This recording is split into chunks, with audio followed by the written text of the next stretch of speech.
Ren. Welcome to the second presentation on the Ren language, and the first in which we properly delve into how the language works. While most of its workings can be found in the official grammar, the ways in which a language is pronounced, how it is spoken, are often difficult to encode on just ink and paper, so the next several lessons will be specifically on how to write, pronounce, and recognize individual letters, diacritics, and words in the Ren. Let's get started. This is the abugida, or the alphabet of Ren. The word in Ren for its own writing system is ritë, written here at the top. While it may seem daunting to learn 24 entirely new letters right away, they have regular commonalities between themselves that make remembering their shape quite easy, as will be demonstrated as we go. The first 6 letters are the plosives, called silen in Ren, which can also mean a feeling or a sensation. Now, a plosive is a sound that is formed when there is complete closure between the lungs and the air outside, and then that closure is released, causing a sort of explosion of a sound. So going down the 2 columns, we have p as in pit, t as in toe, and k as in cat. The second column, b as in big, d as in door, and g as in goat. For the most part, these are basic sounds that exist in most languages around the world, and they're quite similar to the ones that we have in English. And one might notice that the first similarity, all of these plosives start with the same shape in Ren. The first half, the first 3 strokes, are for the most part identical. The second similarity is that all of the voiced plosives are identical to their unvoiced counterparts, with one exception.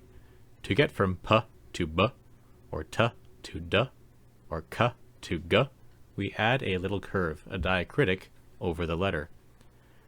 This voicing mark is called gulmat, which literally means a mud mark or a blossom mark, as both mud and blossom can be meant by the same word, gul. So gulmat. Before we move on to the next slide, there is one oddity about the plosives that should be discussed, and that is the letter g. This letter makes the g sound, but only at the beginning of words. Anywhere else it gets softened to a sound that is very much like the g sound, but there is not complete closure of the air from the lungs. It is pronounced g, as a fricative, which will be discussed coming up. Fricatives in Ren are called shachen, which can incidentally also mean an abrasion or an insult. A fricative is a consonant sound that only involves an incomplete closure between the lungs and the air outside, so the air comes out consistently as a sort of hiss or a vibration that can be held as long as there is breath to produce it. There are 7 fricatives here, and 8 if we count the g sound from the last slide, which is technically a fricative. Once more, notice that the shape on the left half of each letter is the same for all fricatives. One might also start to notice with this slide that the shapes on the right are also quite familiar, and these are actually based on where in the mouth the sounds are produced. Try pausing the video and looking back a slide to compare and see for yourself. So, the unvoiced fricatives on the left are f as in fill, s as in sit, sh as in shy, and ch as in loch, or the name Ahmed. Also notice that s and sh are identical, but for the circle near the middle of the letter. 3 of the 4 unvoiced fricatives can be written with gulmat. However, these voiced fricatives do not make the expected sound and are pronounced further forward in the mouth than they would normally be.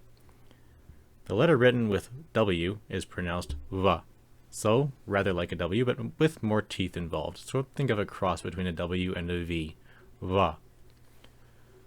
The letter usually just get transcribed as Z, or Z if you're in the United States, is actually pronounced the, as in this, which is a common sound for English speakers, but not so much for most of the rest of the world. Finally, the sh sound with gulmat luckily is just a voiced version of the sh sound. It is pronounced zh, as in beige. Notice that while sh is written with C and zh is written with J, these are always fricatives and will never be pronounced ch as in chair or j as in jump. It is always sh and zh. A final note before we move on, the ch is written to look quite similar to the k. Once more compare the two. They are nearly identical apart from a slight difference in the very first part of the letter, so just take note of that.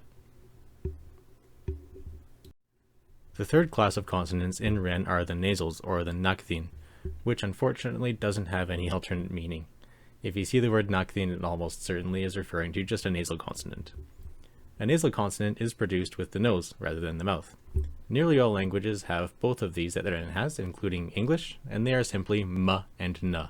M as in mouse, n as in nice.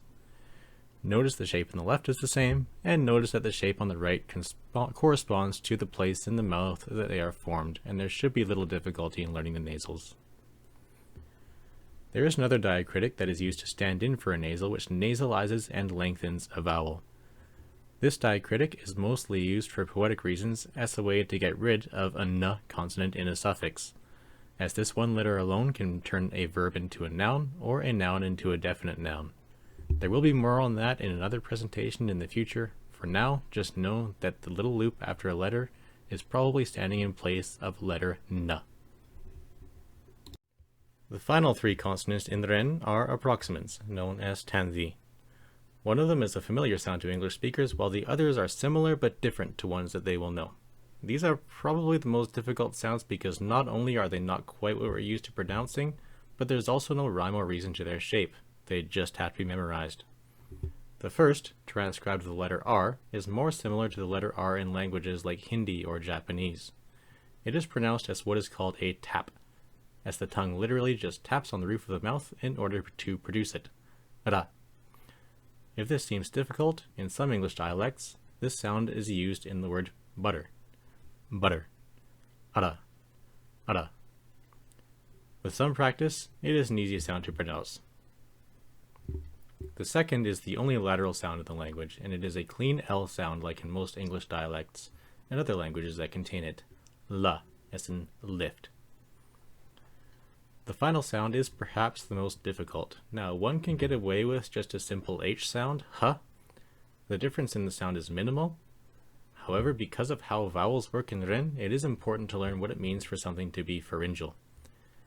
This is a complicated word that simply means that the root of a tongue is pulled backwards when it's pronounced. Try pronouncing the two words in the example, heel and hill. The vowel sound in hill is pharyngalized, and you can feel the root of your tongue is pulled back in comparison to the first. Now listen for the difference between the English word hat and the Ren word hat, meaning for something to be done or moved or commanded. Hat, hat. These words are pronounced exactly the same apart from the nature of the H. One more time. Hat, hat. So that is everything that I have for consonant sounds. Once more, thank you for viewing and listening, and please write any suggestions or questions that you may have, and I will be sure to help where I can. And I wish you all the best in your journey.